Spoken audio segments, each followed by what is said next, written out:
The next line reads, I shall be able to encourage myself whenever I feel depressed. Whenever my mind is deluded by attachment to myself and hatred towards others, I shall be able to realize that each of them are void of inherent existence. So here there is a slight difference in the interpretation of the root text. So here then there is two types of a mindset which are given.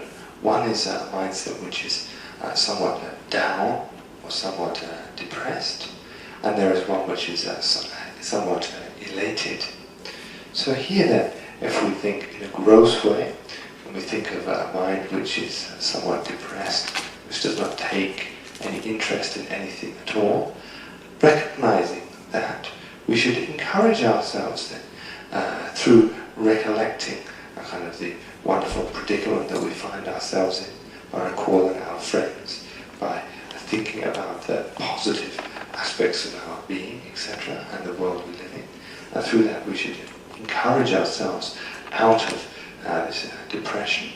And if we have a mindset which is elated, thinking how wonderful everything I do is, then we should kind of sober this up by then reflecting on some of the more unpleasant aspects of our being or of the world in general. This specifically refers then to the two prime or main obstacles to meditation.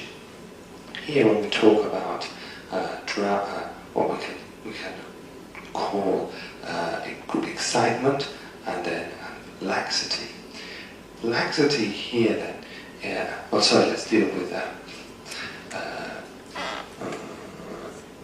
deal with excitement first of all. So this is a mental factor which is easily distracted away from its particular object.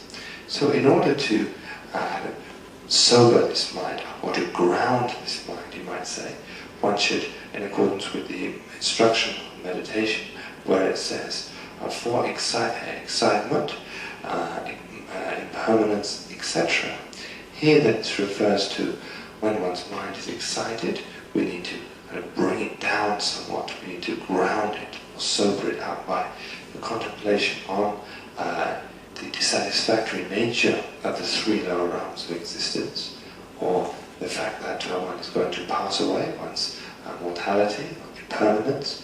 These somber thoughts will then bring one's mind down to earth.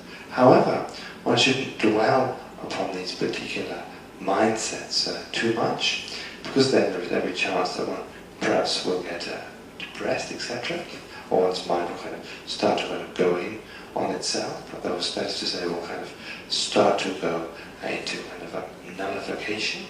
So here then one should uplift this mind by contemplating the qualities of the precious human existence which we have, and the wonderful adornment of human intelligence which we have as part and parcel of this life, and thinking on such lighter, more cheering, or reflecting on more lighter or cheering attitudes, is that which will elate one's mind. So finding this balance between mind which is too somber and too elated is paramount for that perfect meditation.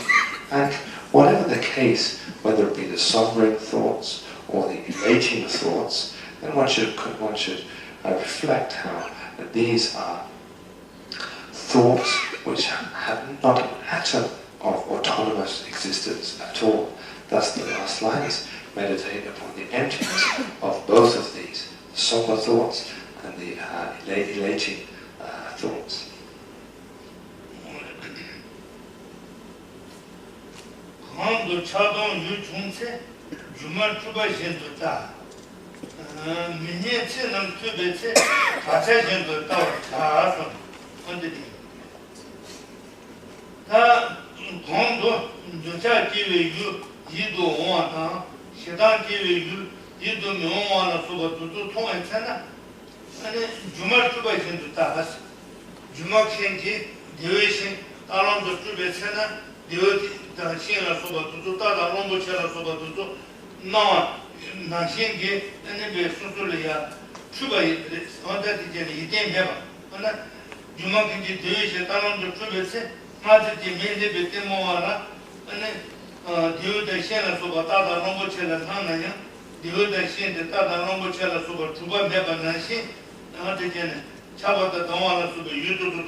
So here there is a difference in the translation. So what you should read is adieu myself and others. So if you just put a slash at the end of there, the line which should be inserted here is whenever I see a delightful object, I should view it as being illusory-like or a magical form. So whenever I hear unpleasant words, the text goes on to read, I should view them as echoes. So whenever I see them, an object which would ordinarily give rise to feelings of desirous attachment, at that time, how should I deal with this mindset? How should I deal with my relationship with this particular object? Here, there is no need to kind of abandon the being around that particular object. Rather, one should view it as having no autonomous existence, arising like an illusion or a magical form. Here, when we talk about magical form, this refers then to an illusionist or a conjurer of illusions who, through the power of his magic act, is able to conjure up all kinds of things which do not exist in and of themselves, but are just mere appearances, appear then to the audience of his or her magic show. If one can view all appearances, particularly those which arouse feelings of great desire in one, as such, then one will not succumb to the desirous attachment which would adhere to the exaggeration upon such an object. And likewise, when one hears unpleasant words, So how should one relate to those? One should relate to them as an echo. Here then, when one hears an echo of a sound, whether it be in a room or bouncing off a rock face, one doesn't get particularly moved or emotional about that. Rather, one just hears it as sound bouncing off an empty surface. So in the same way, when one hears unpleasant words, one should view them in just the same way.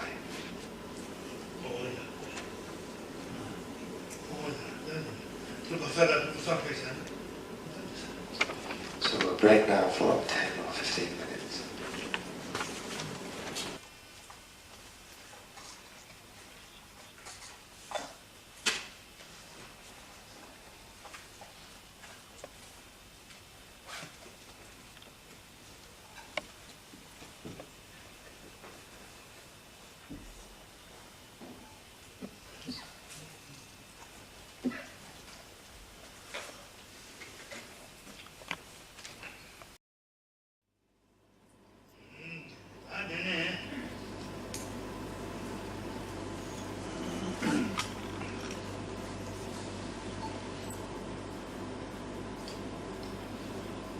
자신도 또 자신 날 늘어 너버 총에 문제 내서 또 자.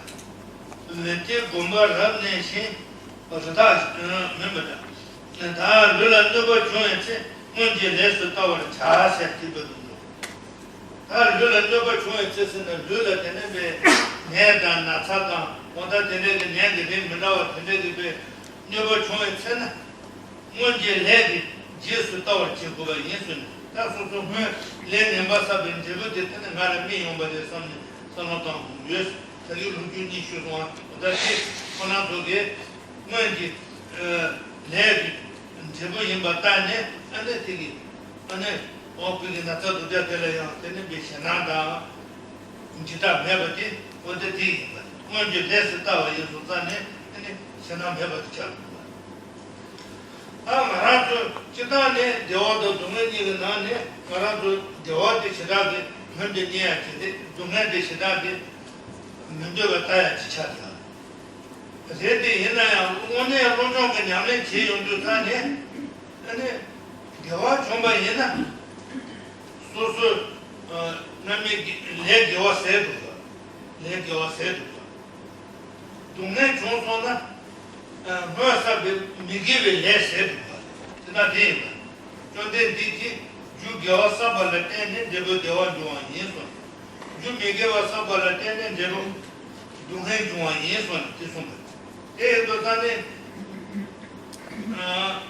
Don't get it on it.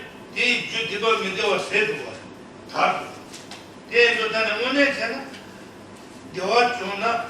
Chicago, the Bob and heaven. So I'm said. 동네 총선의 시다 면접을 제안해야 돼. 소수 마사비 디바 메게와 세트. 내가 디바 메게와한테 세나 되게만도 이거는 되고 말아. 기와티 마세 버치니 이거는 되게만도 세도는 되고 말아. 이게 아마도 사람과 심벌지 그때가 얘나 원대지 되네. 르라 녀바다 나타로 수바도 총했잖아. 미가와 매바. 이게도 마사비 디바 메게와 세도가 내삼네 텔레비 면접을 매버체네 가고 공부 원대지. 지단에 동네에서 삼나 배 유선. 동네 삼나 배 가려서 살아. 동네에 살아다니는데 아니 코에 쥐어 보는 거야. 코에 쥐어 보는데 내종 그 삼벌지. 내종 그 삼벌지가 옛날 때는 타르베 나오야 두야지 지자도 til레인 거야. 얘도 다네 동네를 때네 근데 내종 찍고 그랬어. 얘도 동네 코나 디바 메디를 제로 손다네 디바 메디와라 손도 찍고 그랬어. 동네 근나 디베 신대는 니 인지 찍고 그랬어. 그다음 인지 생각에 저쪽에 생겨와 메타 메버지 쳐서 얘가 제 동네 나와라야 통연도 인지 ranting dunne 통연도 레nem바 세벤 제벌 때네 어디 되는 레 주데를 때네 이치지 뭔데 대도 단에 되는 다 디버스는데 미게 제루소타 다 미게 와서는 디버 가서 미게 와서 동네 연구하래 대도 단에 손에 동네를 지내다 되고는 되는 미게 와서 본주 삼바야 연구하래 제가 대대 연구 단에 근데 동네래야 연대 요즘 동네 삼바를 동네 코란 뭐래 연대 면에요 동네를 써놓다나 근데 소소 세래야 패도요 하래 So going on with our reading of the text, whenever my body is harmed by others, I shall be able to view it as being the result of my previous negative action or karma.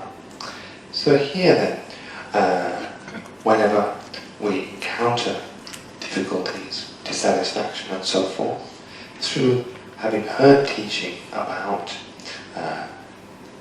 our experience being none other than the fruition of previously accrued action. When encountering illness or harm caused by others directly or indirectly, then we are able to reflect upon how this is none other than the ripening effect of our previously accrued negative action or karma.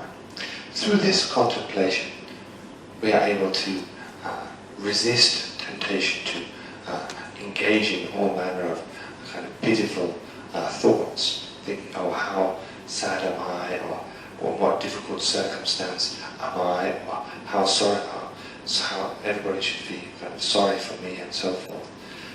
These thoughts then not arise these thoughts then arise in dependence upon a particular ailment or a particular harm which is inflicted upon one, but the mental attitude doesn't need to follow suit. We are all individuals who desire to have comfort, well-being, and to avoid dissatisfaction, but nevertheless we encounter dissatisfaction in our life. But just encountering dissatisfaction or pain caused by harm inflicted by others or illness doesn't necessarily mean that we need to react to that pain with a destructive, pitiful, self-pitying state of mind. For, as the Buddha has mentioned, through gathering positive causes, there comes comfort and well-being. Through gathering negative attitudes, action, there comes dissatisfaction or pain. Understanding this then, in the confines of our experience, knowing that the dissatisfaction which we experienced temporarily is none other than the result of previously accrued negative action, allows our mind some peace. Even though we may be experiencing gross pain and discomfort, nevertheless this reflection and this belief or trust can cause our mind a great peace and can give us some space within which we can function. However, here though, one shouldn't use this contemplation just to lessen one's temporary dissatisfaction. Here we should really contemplate the deeper meaning of experiencing happiness and experiencing dissatisfaction. If we are practitioners, if we look at comfort and well-being, it is none other than the exhausting of our previously accrued positive action or cause. In the same way, if we experience dissatisfaction and pain, it is none other than the ripening of previously accrued negative causes or action. Understanding that, the more we can experience dissatisfaction, the more we can actually rid ourselves of these causes of dissatisfaction which are within the confines of our being at this very moment. As it is mentioned in the mind training type of literature, for a real practitioner of mind training, he or she is able to then make the kind of forceful prayers that will bring about a great discomfort and pain. For such a practitioner, this will be the perfect conditions within which to exhaust one's previously accrued negative actions, negative karma.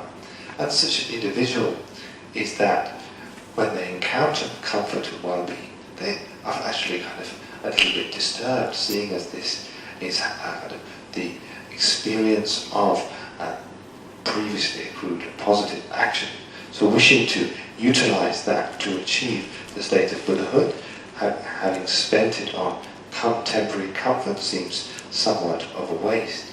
So when we practice mind training and we engage, when we experience dissatisfaction, what is paramount importance at this time is to reflect on how this is none other than the result of previously accrued negative action. This is part and parcel, or one with existence within the cycle of contaminated existence or samsara. Understanding this, one develops a revulsion for remaining within such an existence. So as it is mentioned, perceiving dissatisfaction upon oneself, one develops a sincere wish to leave, or one renounces then this existence under the domain of a destructive emotion and action wrought thereby. Seeing dissatisfaction and pain in others, one effortlessly, through having had the experience oneself, develops a kind of natural, uncontrived compassion, and in dependence upon that, propels oneself along the kind of causal factors leading to the state of complete and perfect awakening. So thus we can see the benefits then of experiencing dissatisfaction, whether it be temporary illness or that which is wrought through others. Both of these being then the ripening effect of one's previously accrued negative action. And illustrations of this were given in the two stories I mentioned earlier about how those individuals faced illness and death with what would seem to be, in the worldly sense, an incredibly brave attitude, but that which is none other than just the kind of rational mind looking at what one is actually experiencing in an uncontrived fashion.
It's also said that through contemplation of sickness and illness and the experience thereof, this can serve to enhance one's practice for the Buddhist of turning to the three jewels of refuge, the Buddha, the Dharma, and the Sangha.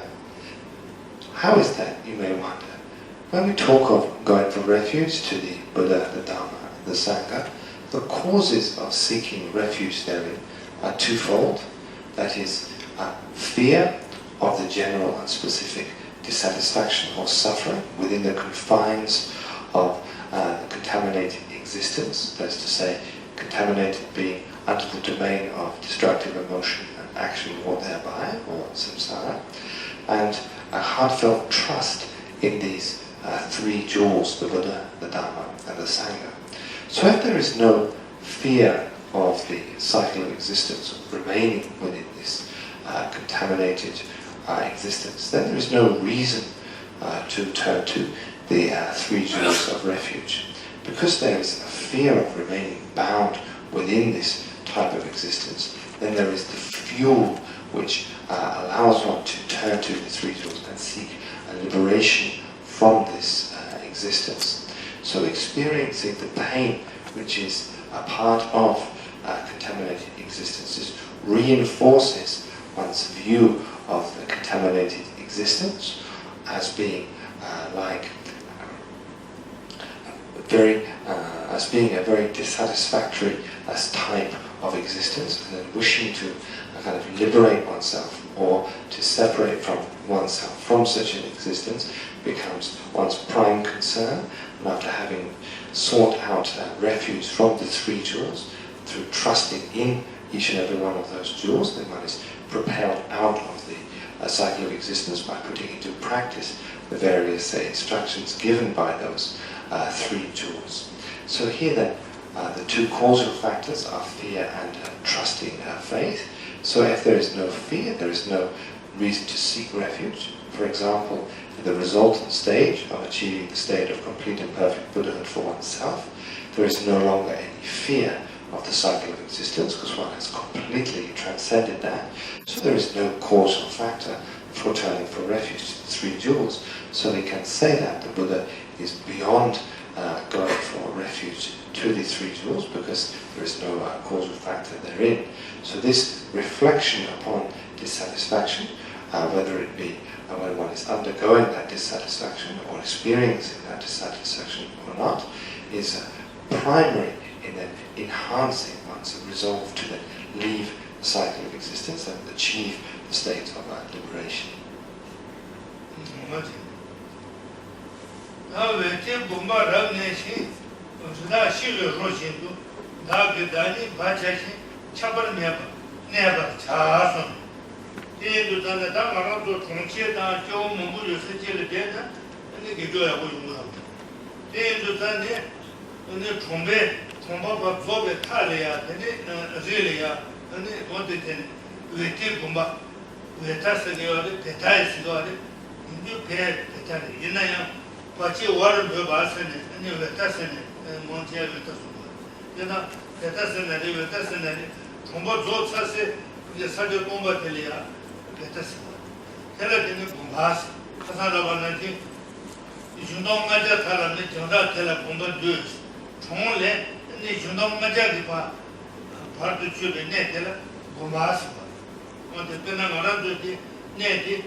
rundu chesa member tindele Denma yinta dar ke dani bacha shis dar dani ke da soso ba ben cha chapon member never chasta yen yudu da Locho la so ba tinde kana yen tene be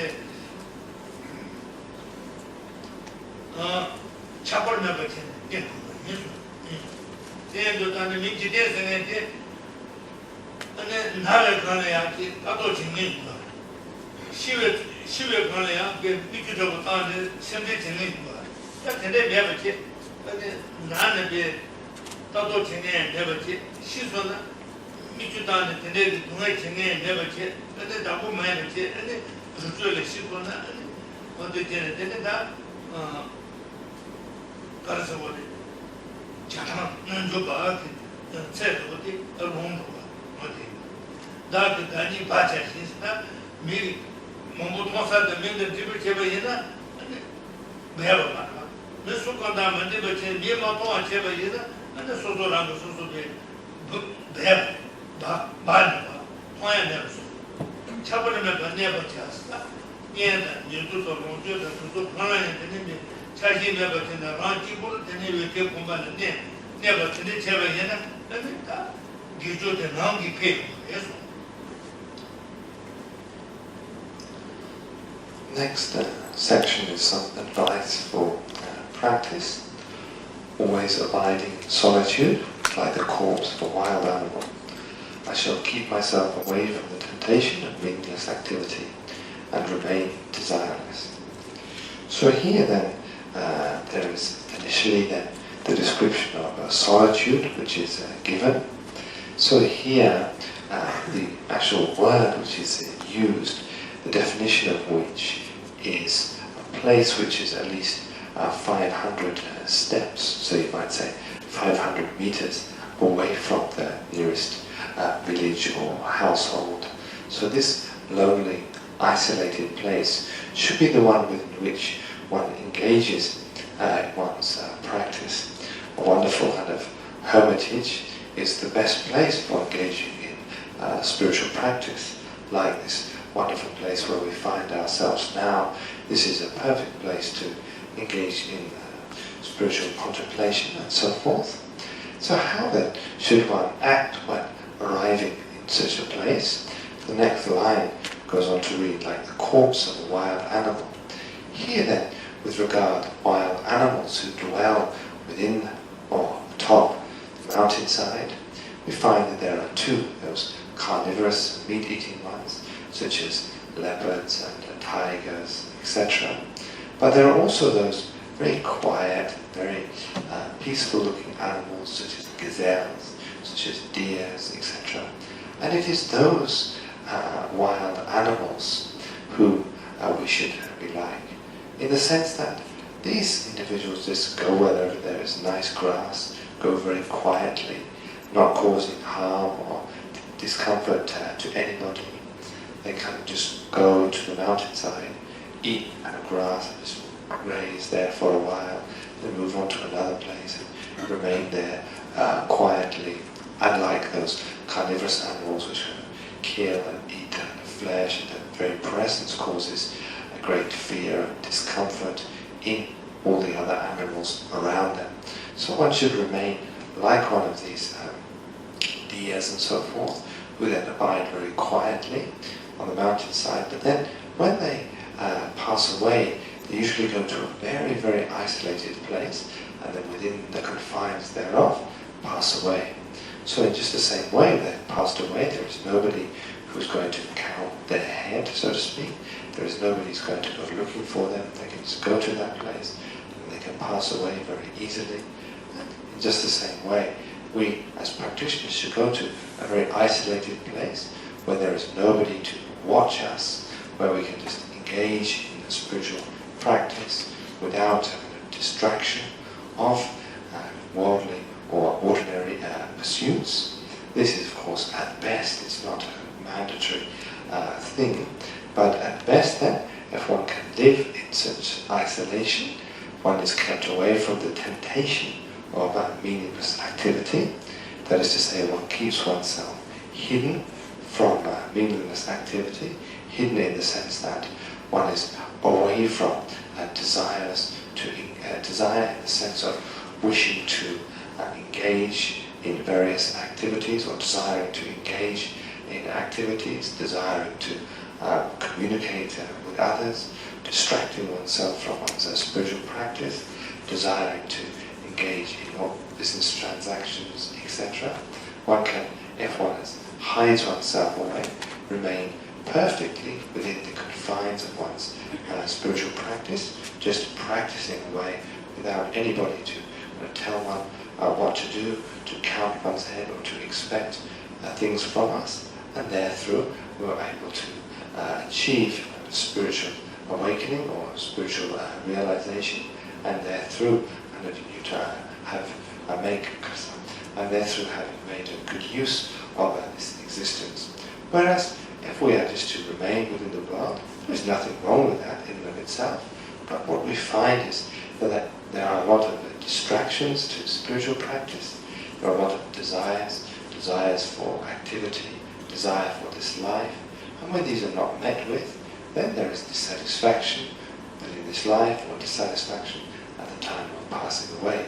So in order to avoid that, one remains desireless, engrossed in one's spiritual contemplation within a lonely, isolated hermitage, in order to really extract the essence, living like a wild animal, or living in a place where a wild animal would pass away.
So here, there's some advice in that when we speak about going to isolated places, lonely places to engage in spiritual practice, it's very easy to react to words when we hear them. For example, the overreaction in this instance would be, okay, if I want to do spiritual practice, I have to go to an isolated place, a lonely place. There's no kind of happy medium at all, right? So therefore I have to go there. So either I can or I can't, and there's no kind of grey area, so to speak. So here this is not the case at all. One should periodically, if one can go to quiet areas and reflect on one's spiritual instruction from time to time, then that's great. And then the more one becomes familiar with spiritual practice, the more one can then put one's effort and energy in that direction, if one wishes. To just to kind of panic upon hearing about dwelling in isolation, in solitude, this being the best arena for spiritual practice, and to react to that in such a fashion is very foolish thing indeed. To illustrate this, there is a story from Old Tibet, where, as you may have heard, there is this wonderful example of the renunciate known as Milarepa. And Milarepa lived in a cave with nothing at all, really, apart from an old clay cooking pot and a few rags which he wore as clothes. So to look at him from the outside, you would think, oh, to be a hermit means to be like a Milarepa. But is it or not? To illustrate this, there was a fellow in Tibet who read the biography of Milarepa and said, oh, I'm going to go and practice spiritually just like Milarepa. So he gave away all his possessions. He kind of finished or closed all his businesses. He kind of gave his house away. He made his final farewells and then went up to a cave. And he stayed in the cave and he thought, well, okay, now what do I do? He sat there for a couple of days, sleeping and getting bored and eating. And he thought, well, this is a bit odd. Actually, I don't want to stay here at all. So he left the cave and then came down and he saw his old neighbors. And they said, what did you gain out of going up to that cave and living like Milarepa? He said, I gave the realization that Milarepa has made me into a penniless beggar. so actually, Milarepa, of course, had something to think about when he was in his cave.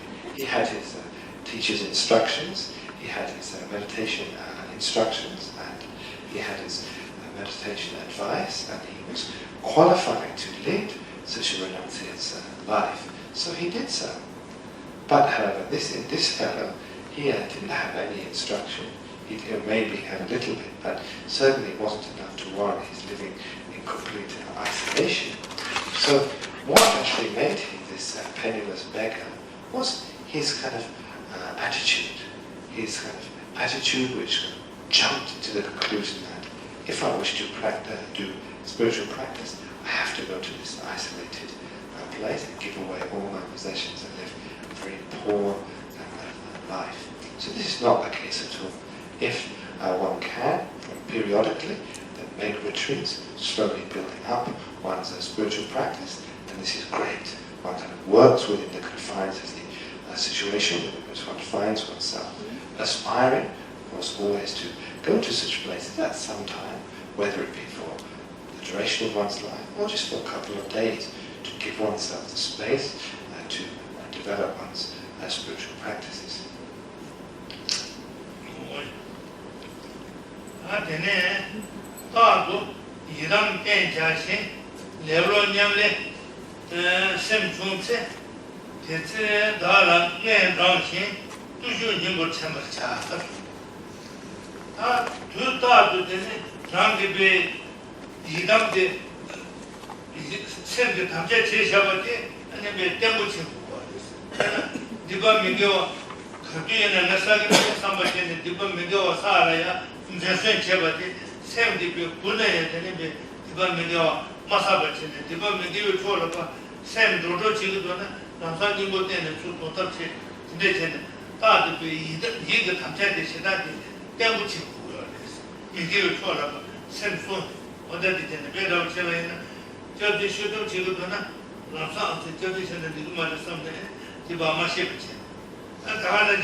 다 소원다 신뢰다 대대가 답에 세야라 소바다 대대기 겨와야 신진 차버티 경미지들을 로이 담보 때는 겨와를 주기 대치수지 경미지들을 되지 바로 겨와라 주바라 같이 지내지 줄베려서 담보 겨와치 주베 가려야 되네 군대서부터 시다 맞는 거지 근데 존재하는 다 요사 말에서는 지루 지벌 쓰는 다 요사 말에서는 새 좀로한테는 줄베려서 근데 다 다니엘의 예배로 쓰듯한 다 나라버지 계속 전주스 밑쪽으로 산지 주고 타야 다 되네 요거 말에서는 다니엘의 예배로 다 대되는 게 세워 주고 나 담보 되는 게 저항이 지레로 니부터 저항이 말을 전체는 아니 잘 라나도 동네요 호라야 대디바사발을 때네 아니 내송근에라 소바도를 뛰고야기 동네요 거기 삼네 디베 남이 동네 제벽원에 있는 것도 줄베레로티 아니 람사 되는 게 좀바다가 아니 뭐가 좋도하지 수에 뭐야 나제가 좀 샤제 투바냐 강보 전주도 수지 어떻게와 참여선도 속사는데 공부도 산제바라만 또 람사 산제요 말이지 대단히 인도산에 저번도 람사만 좀 받다가 진로 같은 데를 말이고 nen데 제가 버튼도 통보를 선배번에 다 나다를 때에 대대도 고통도 많이 삼배상한테 담보 나라도 참아로 그러다 제배 산제다 다다요 산제다 말아도 신제 탐게 담보를 찍고 있는 다다 있는 담보 신제에 뭐 찍어지 찍어 이발래야 산제도 저기 되네 아다 담보 전주도 수지 되네 제세고 좀 바로도 좀 돌아서 다 되네 제네 산제 나라도 레로 되네 거기에 생계를 컴퓨터에 자주고 새로운 기술을 맞지 에세리 좀 라마로 근데 제가 인다 고야나야 아니 에 조사네 아니 담보니에 산계와 소야야 말이지 배도 제는 산계 나라게 되는 배도 제가 인 산계 두고래서 남들하나 세주도 그게네 근데 제한테 다니엘의 니빌 해놓고 에다 여러 냠레스 조사네 아니요 대바로 대는 냠레스 레로 담냐네 그 생초에서는 진짜 다른 내 당시에서 예전에 안에 소소래야 제는 다처럼 배 단조금 물리 쳐버린 데데도 산지게 때마다 제 데데지 여가 걸어야 되네 아처럼되네 추려야 말로 제네 안에 레로도 냠내 경험도 돼야지 사안에 참는 데 버리 삼네 두수 dimbo 참아 자스 아니 단조기에 거와 해쳐와라서 두쪽에 배 산호다 아니 단조 굉장히 제대로 삼바디 단조 굉장히 제가 옛날에 배에도 그거 쳐버지 여가지 참을 지 The next section goes on. There's again a little bit of a divergence from the text. The translation was according to the different editions of the text which were cut out, but reminding, actually the first line I should read, continually restraining my mind, it will become stable. Whenever laziness or laxity arise therein, I shall be able to remove them immediately, always remembering the essence of moral behavior. So here, what this particular stanza is emphasizing is continual perseverance in one's spiritual practice. When we talk about, there's a word which refers to various types of meditational divinities which we may meditate upon, which are known as yidam. Here the word refers to that which restrains one's mind. So if one continually restrains one's mind, that is to say, if one receives teaching or about the benefits of positive action or wholesome action, and the faults of negative and unwholesome action, and then one one knows what to engage in and what to abandon. Having this understanding then allows one the kind of freedom of mindfulness to then look at the various activities one would usually engage in without giving it a second thought. Perhaps engaging in the practice of taking something which is not or was not given to one. If one hears the benefits of restraining oneself from that and the faults of engaging in that act of stealing, and keeps that in mind, continually restraining oneself. If one goes towards taking something which isn't given, then one can restrain that mindset, saying, oh, recalling the teaching, it's not a good idea to take this which isn't given, so therefore I will not engage in that action.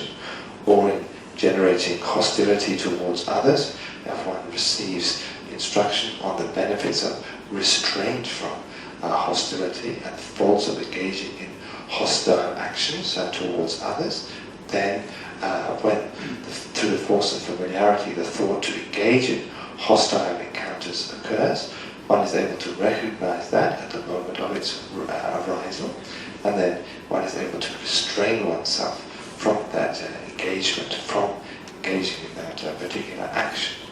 And it is through this familiarity, continual familiarity with restraining or taming of one's mind, that is to say one's mind, becomes stable. Stable in the sense that after having subdued somewhat one's mind, then one is easily able to engage in virtuous or positive action. And this is through the force of being familiar with the particular object which one wishes to be familiar with. In this instance, then a virtuous and wholesome action, utilizing the example. Now the antidote to the main enemy of this type of training is laziness. So laziness is a mind or a mental factor or attitude which turns away from virtuous activity, whereas a mind which delights in virtuous or wholesome activity is known as effort or joyful effort. This is the exact opposite thereof. If you wonder then what is meant by laziness, this doesn't always refer to the common attitude or the common idea towards laziness, that is to say, lounging around, becoming a bit of a slob. Here, what this refers to then is a mind which turns away from virtue, a mind which delights in abstaining from the effort which is required for wholesome or virtuous spiritual practice. So we can divide this into a gross category of three. There is the initial laziness, which is mind which is completely happy, being incredibly busy within the world, so to speak, at worst within negative action. So a mind which is completely happy being busy, so busy that one has no time for the spiritual practice. This is the grossest form of laziness. The middling form of laziness is one which starts off with the virtuous active actions, etc., but then cannot be bothered to see these actions through to their conclusion. So one starts virtuous action or wholesome spiritual practice, and then for whatever reason, perhaps one is bored or perhaps one just can't be bothered, one gives up that particular attitude and action and just lets it all go, so to speak. And lastly then, the more subtle laziness is lack of self-esteem. Here then, self-esteem referring to the attitude that, yeah, I can do this spiritual practice or wholesome activity if I make effort. It's certain that I can make progress if I make effort. So the opposite of that, thinking, oh, no matter what happens, I can never do this. It's impossible for me.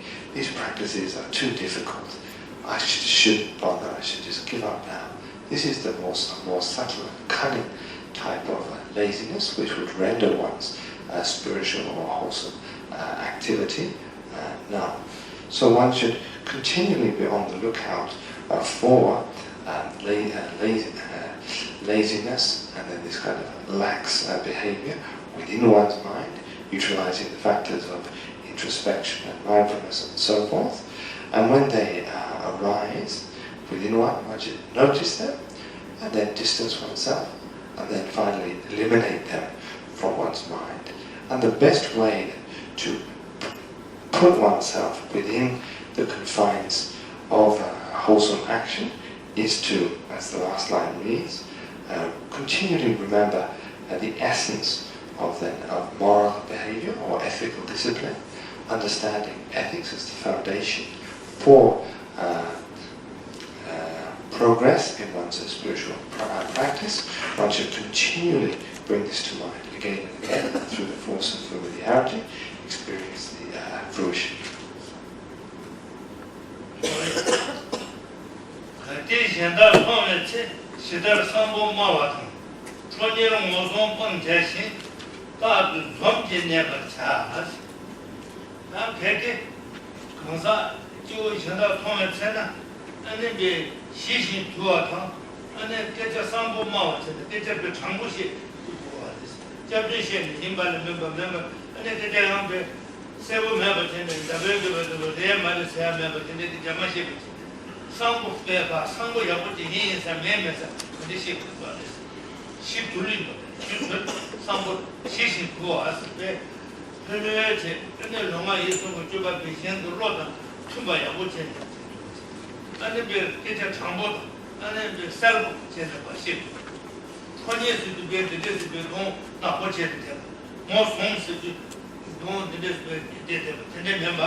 Next section is offering some advice for how we should interact with others.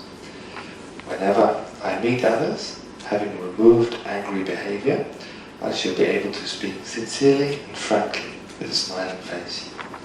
So here then, when one encounters others, then one should remove then the kind of anger and hostility from within one's mind through subduing one's being through these various spiritual practices that one has been taught.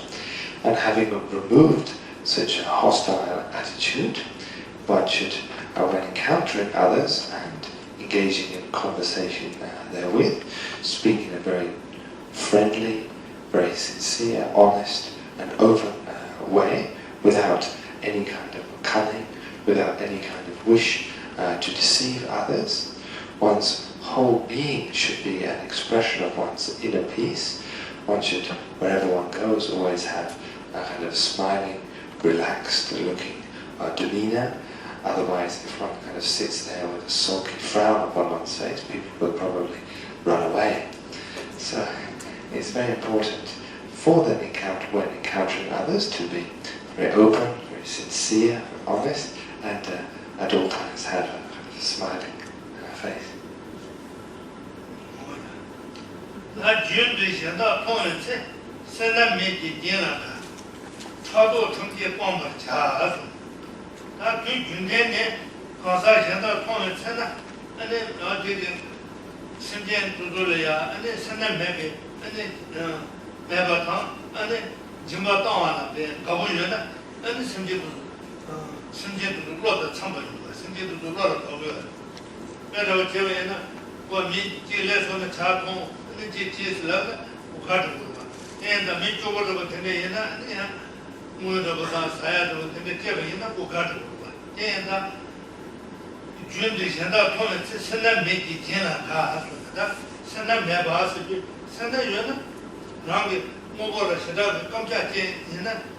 아니 저마다 그거 용만 봐.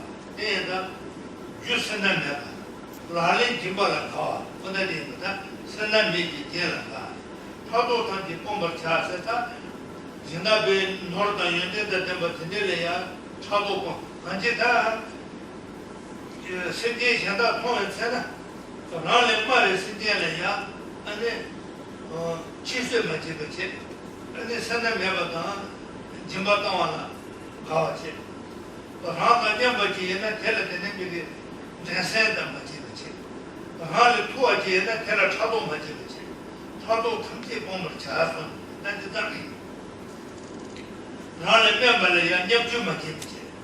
라가 다다도 돌려야 아니 비리 젠두르고 단다도 제네 아니 곱지 마가도 젠 단다체거든. 근데 매버지. 라를 투어도 돌려야 되네. 그 풍선 소바나 메시비 차도 매봐 진주 풍선 통제 메시비 차도 소바인데 진지 풍선 소바 통하려야 즈미도 같더라 차도스 얘가 제대로 차도 무상받기가 탐지 방법 치고 예수 내가 가지 또 나를 마텔이야 nhập 지지 나를 다녀마 텔이야 제세마 지지 나를 토아텔이야 차도 맞지지 현재 라는 이 레마 라는 냠바 라는 토아 그들이 있는 두두비 뭐 되보다 시 되고 용어지 지고라 그래서 The next section is an elaboration of the former one. So from within this attitude, whenever I meet others, I shall not be jealous of them, but rather be not be jealous of them, but be generous to them. So here again there's a slight difference. Here one can read as follows: whenever I meet others without miserliness, I'll be generous. Without whenever I meet others without miserliness, I'll engage in generosity, abandoning all thoughts of jealousy. Would be a better way of, be an alternative translation. So here, when encountering others, so the first section of abandoning miserliness and engaging in the practice of charity, this primarily refers to those who are less fortunate than oneself. For example, if individuals come to us and ask for our help or ask us for some money, etc., perhaps a beggar or something asks us for money, then we should, as much as we are able, without feelings of miserliness, then offer something to that individual. Just as, for example, whenever you go to meet somebody, if they are a great host, then immediately you walk in their home or their office, they'll offer something to you, whether it be a cup of tea or a flower or something. And it kind of puts one's mind at ease. You know that you're kind of being taken care of, so to speak. You know that the host is not a miserly kind of Scrooge type character. For example, when you go to a place where everybody acts in a very kind of stingy way, then one's mind is not very at ease, is it? It's rather a little bit kind of suspect of what is going on within that place. So in the same way, if one is able to abandon miserliness through becoming familiar with the practice of generosity and charity, then one can offer to others, and through that, those worse off individuals or less well-off individuals than ourselves will be kind of happy and content within our presence. The next line, thoroughly abandoning jealousy, this refers then to a way in which we can view those who are, you might say, more fortunate than we are, more fortunate in the worldly sense of having more money, having more enjoyments, etc. So for those individuals, then one shouldn't entertain any feelings of jealousy, wishing to have everything that they have, because this will just cloud and disturb one's mind and render it useless for engaging in spiritual activity.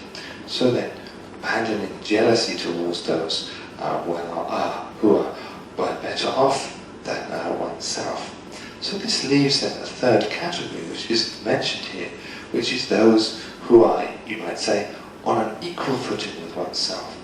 So what is to be abandoned with regard to such individuals is a competitive attitude, wishing to compete for the best in a particular arena, let's say, with one's equals.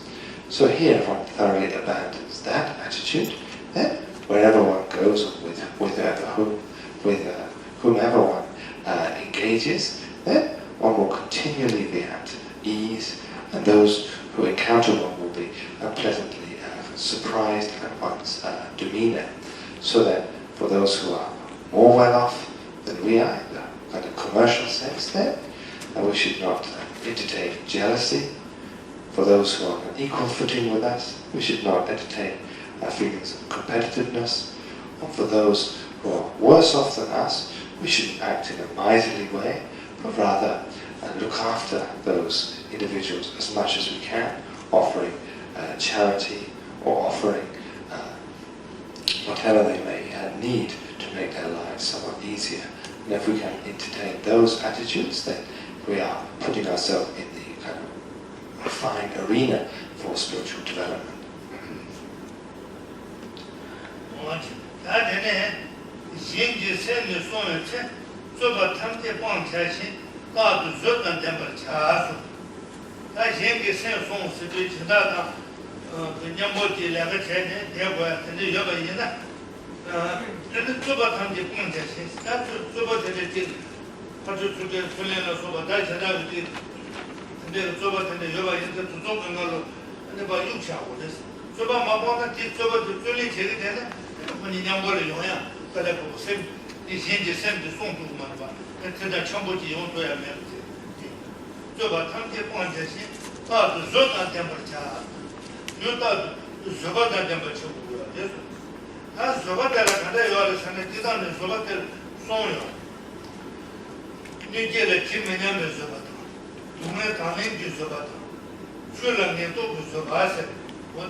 So the next line reads a little bit different to the translation. So I'll make my own translation up. It reads, in order to protect the minds of others, I will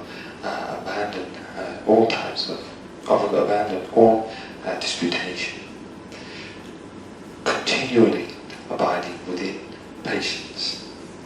So here then, when we talk about protecting the mindset of others, this refers to others whom one encounters in one's day-to-day life.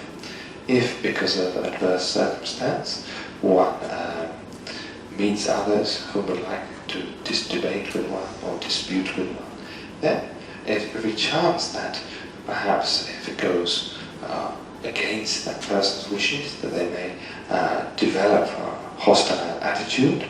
So in order to be of service to others through not being a foothold for that person to develop destructive attitudes, etc. If one abandons the hostile attitude, which would like to dispute with others, or rather dwell within a patient attitude, then that would be a great service, albeit an indirect one, for others. When we talk about patience, there's a general division into three types of patience. There is the initial patience of dealing with those who would cause one harm, those who would cause one discomfort. So this type of patience, the initial one, is something extremely important. So why is that, you may wonder? To quote from the 8th century Indian mystic Shantideva's Guide to the Bodhisattva's Way of Life, within which we read, in a moment of anger, all the positive potential generated through aeons is destroyed. So here there is no demerit worse than anger, and there is no practice better than patience. So to develop this patient mind, a mind which is full, which does not immediately kind of jump into a kind of squabble with others, is something extremely important. As it is said, if we generate hostility or anger towards somebody who is spiritually advanced, let's say towards this bodhisattva, then all the positive action which we've done through that time period of aeons is destroyed in one swift blow. So this is the power, the destructive power of anger. So here, if we know the antidote to that, this patient mind of forbearance towards adversity, if we can develop that, then not only are we doing ourselves a great favour, but all those around one who would perhaps like to dispute with us are saved from that disputation, from engaging in that hostile disputing attitude with one. So that's why there is no practice better developed than patience.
So how to meditate on this patient attitude?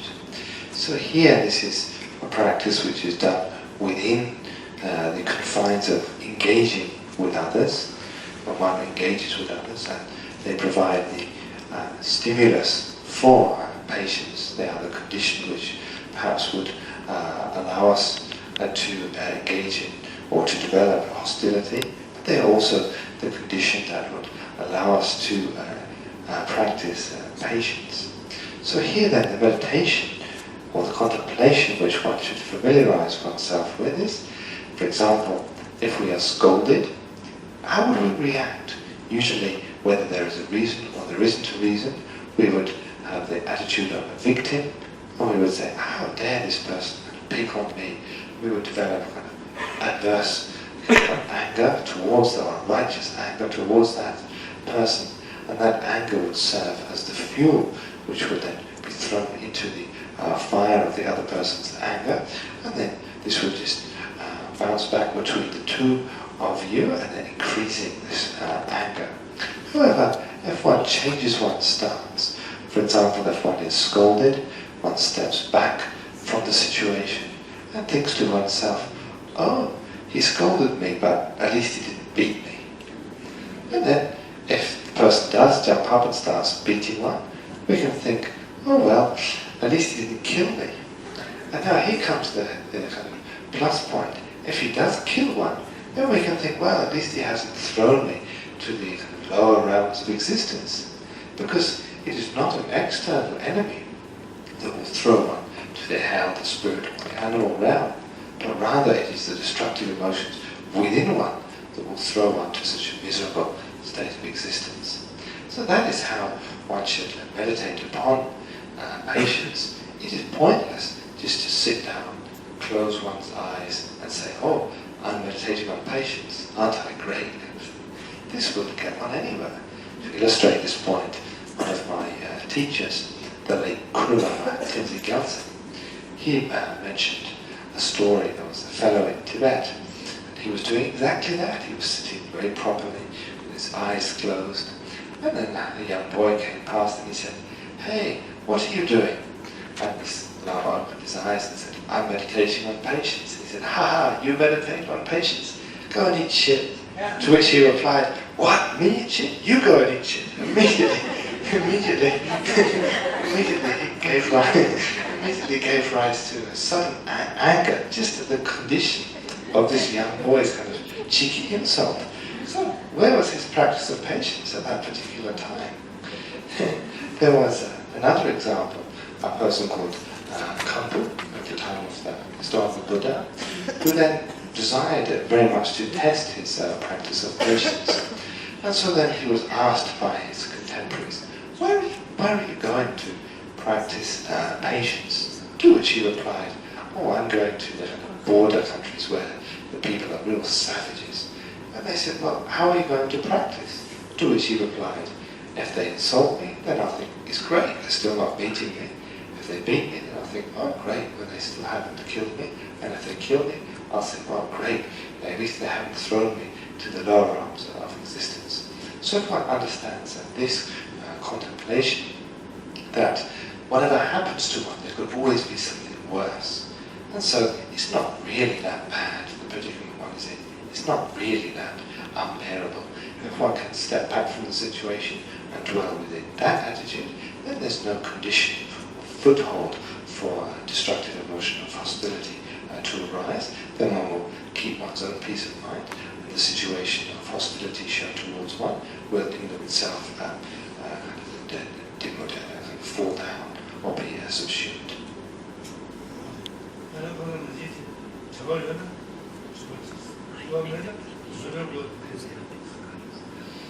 So we've only got a few moments left. So if there is a question or two concerning today's subject matter, then you may ask that. If not, then I'll describe the next two types of patience. So it's up to you.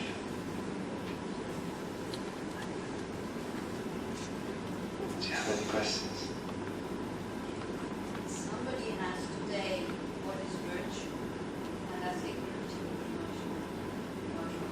Rinpoche explains virtue.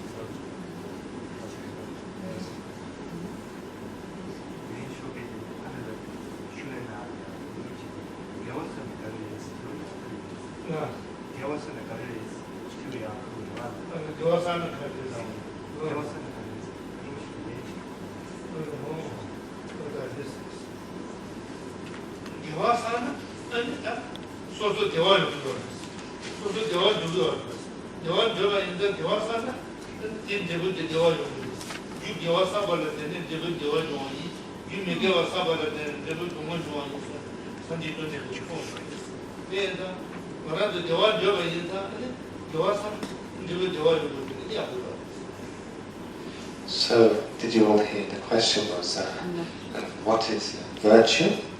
So here, virtue is that action which brings about, as its result, one's comfort and well-being. It's just simply that. When we talk of virtue and non-virtue, here virtue is that action, both of which are actions, but it's that action which brings about one's well-being, whereas the opposite of that, non-virtue, is that which brings about one's own discomfort and pain or suffering. So that's the difference between virtue and non-virtue. If one wishes to have the results of both of these, that is to say well-being or happiness, and one wishes to avoid dissatisfaction, then one should engage in those kind of positive and negative actions. So that is simply the meaning.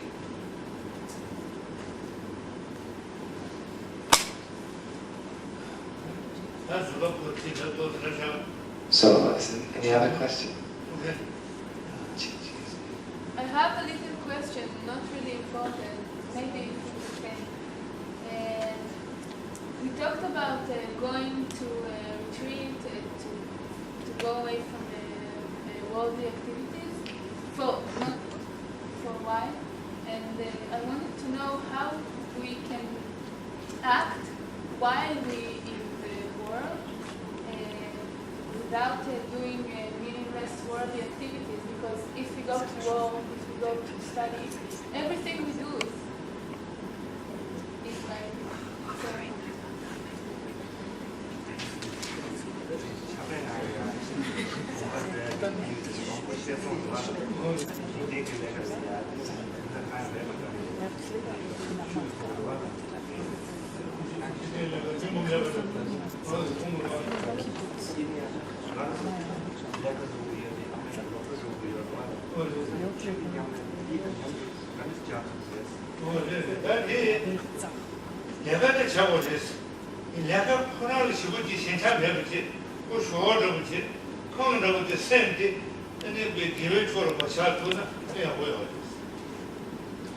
So you all heard the question, yeah? Okay, so very simply that we need to know, as you mentioned, within the confines of our daily life, we have to work, we have to go to school, university, etc.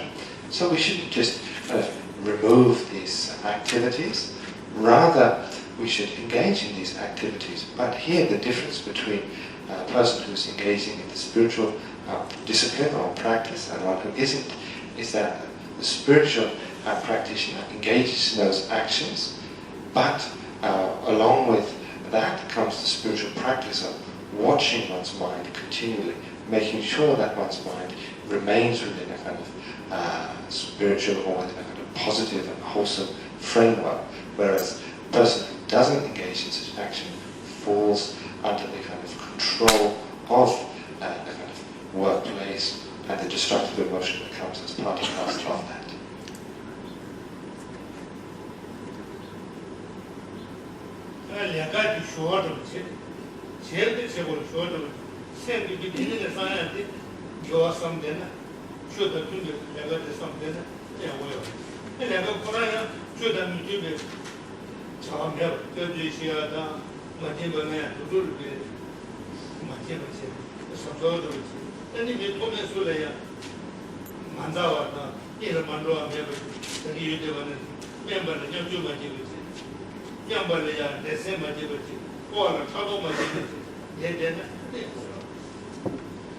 So also within one's work, one has to do that, but one's primary aim is one's spiritual development. So one keeps an eye on one's mind, making sure that it doesn't fall under the sway of the destructive emotions which seem to make up part and parcel of one's daily life or the worldly daily life, so to speak. So here that keeping one's mind in a virtuous state, and then one can utilize the instructions that were given earlier, that one avoids pride towards those who are less fortunate than oneself, competitiveness with those who are on an equal footing with oneself, and jealousy towards those who hold a better position or who are one's superiors or who are better off than oneself. So utilizing those conditions within one's daily life, one keeps one's mind in a virtuous and wholesome state, and within that framework one progresses upon the spiritual path.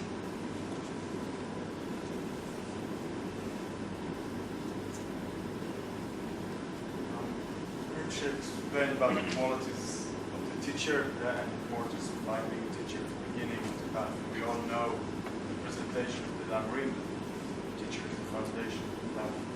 But we also know that for us as Westerners, it doesn't really come that way. First of all, we have to be convinced we want to go on this path at all. We want to be convinced somehow that it is a valid path and it's going where we want to go. Only then we go to look for a teacher. There's no reason to. So where exactly does it come, the moment that you have to go and look for a teacher? This one.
So here, the important point is to utilize one's faculty of intelligence.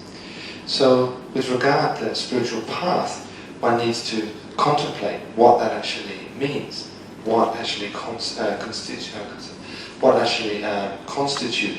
the spiritual path. And one understands this through one's own personal study and reflection. One can read many books by such luminaries as His Holiness the Dalai Lama, which are translated into a variety of languages, and within those instructions, one can think about the relationship of those instructions to one's life.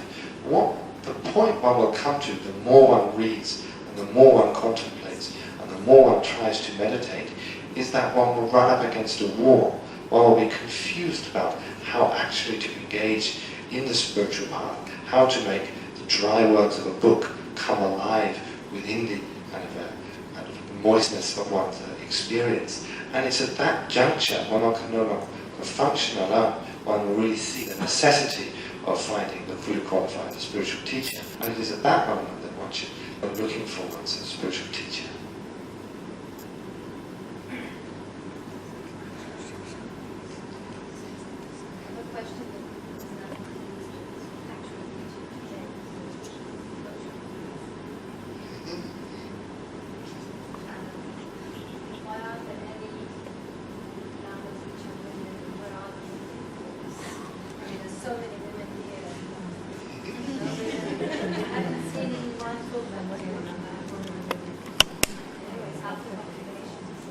out and